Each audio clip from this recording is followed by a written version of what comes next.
Bienvenue dans Close-up Europe. Dans la crise de la dette de l'euro, les critiques ne cessent de pointer du doigt le manque apparent de leadership politique. Ces critiques visent en premier lieu le moteur d'intégration européen franco-allemand, mais ce moteur est en panne. L'une des raisons, c'est que la France est incapable de jouer son rôle de garant de la stabilité. Le pays a ses propres problèmes, sa situation économique actuelle est pire qu'avant la prise de fonction de Nicolas Sarkozy en 2007. Il se dit même qu'un plan d'aide pourrait être accordé prochainement aux banques françaises qui sont très engagées dans les pays en crise comme la Grèce, le Portugal et l'Italie. C'est pourquoi la marge de manœuvre de la France dans cette crise semble limitée.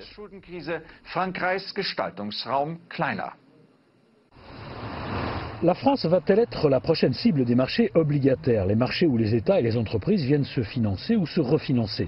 La question mérite d'être posée. En effet, si l'Italie est en difficulté sur les marchés de la dette, en raison de maigres perspectives de croissance et d'une dette cumulée colossale, la France n'est pas en reste. Le gouvernement Fillon prévoit une croissance de 2,2% en 2011, mais l'OCDE, l'Organisation pour la coopération et le développement économique, table sur 2%. 1,8% même pour l'exécutif européen. Enfin, la dette de l'État français devrait encore augmenter en 2012. Le gouvernement Fillon, qui s'est engagé à réduire le déficit budgétaire de 7,1% fin 2010 à 5,7% dès la fin de l'année, doit faire face à un déficit structurel bien plus élevé que les Pays-Bas ou l'Allemagne et doit donc procéder à des réformes dont la majorité n'a pas été engagée, selon certains analystes. Le marché du travail est en premier lieu concerné, le taux de chômage est toujours relativement élevé en France et ce taux agit directement sur la consommation qui elle-même agit sur la croissance économique, déterminante pour les recettes de l'État français via la fiscalité des sociétés entre autres. L'inquiétude des investisseurs vient aussi de l'exposition importante des banques françaises à la dette grecque, mais aussi à la dette espagnole, publique et privée. Ceci dit, l'exposition française au système bancaire des pays de la zone euro en difficulté financière n'est pas, loin s'en faut, celle des banques allemandes. Tout est donc relatif et un défaut de l'Italie ou de l'Espagne causerait le naufrage de la zone euro. Si on ajoute le manque de crédibilité des stress tests qu'ont passé les banques européennes, la nouvelle réglementation bancaire et la participation probable des banques au sauvetage des pays en détresse, une période difficile semble s'annoncer pour les établissements financiers français.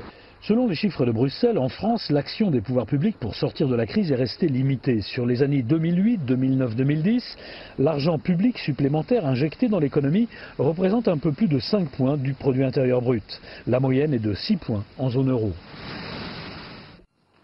Avec nous de Paris pour regarder de plus près les positions de la France dans cette crise de l'euro, Jacques Attali, économiste, ancien président de la Banque européenne pour reconstruction et développement. Monsieur Attali, bonjour. Les fédéralistes comme vous ont toujours préside aujourd'hui Planète Finance. Et président de Planète Finance. Les fédéralistes comme vous ont toujours dit que l'euro ne peut pas survivre sans une intégration économique et politique accrue de l'Union. Vous semble-t-il que le pouvoir français, le président Sarkozy, l'entendent de cette oreille? Si nous ne faisons pas un pas vers un peu plus de fédéralisme, l'euro disparaîtra. Ce n'est pas une question d'être fédéraliste ou antifédéraliste, c'est une question de fait. L'Europe ne survivra pas sans un budget et un fédéral un peu plus consistant, parce qu'il existe le budget européen. Est-ce que pour vous cette réalité est entendue aujourd'hui au sein du gouvernement français? La France a toujours été à l'avant-garde de la construction européenne et aujourd'hui, vous entendez en France des points de vue extrêmement contraires. Vous avez toute l'opposition socialiste qui est en faveur de l'émission d'eurobonds et d'un pas vers l'Union européenne beaucoup plus fort. Vous avez cette voix qu'on entend dans une partie de la majorité. Vous avez des gens qui sont hostiles à la poursuite même de l'euro dans la France. Et puis vous avez une sorte d'alliance, disons, réaliste entre une partie du gouvernement français et le système bancaire français, extrêmement liés les uns aux autres, qui échangent des informations, des idées, des projets, qui même mettent ouvertement sur la table des projets faits en commun entre les banques françaises et le gouvernement français, ce qui est quand même une première dans l'histoire de la diplomatie internationale. Et on voit que ces propositions visent à la fois à résoudre la quadrature du cercle, c'est-à-dire à la fois à protéger les banques tout en permettant à la Grèce de survivre. À un moment, ces propositions semblent, me semble-t-il, manqué de vision longue. Mais justement, à quel niveau faut-il trouver cette vision à long terme? Il fut un temps où la France était le pilote politique de l'Europe, l'Allemagne son moteur économique. Si on regarde aujourd'hui le tandem franco-allemand, il est très déséquilibré en faveur de l'Allemagne. La France reste de loin la première puissance militaire de l'Europe. La France reste de loin la première puissance économique dans un grand nombre de secteurs.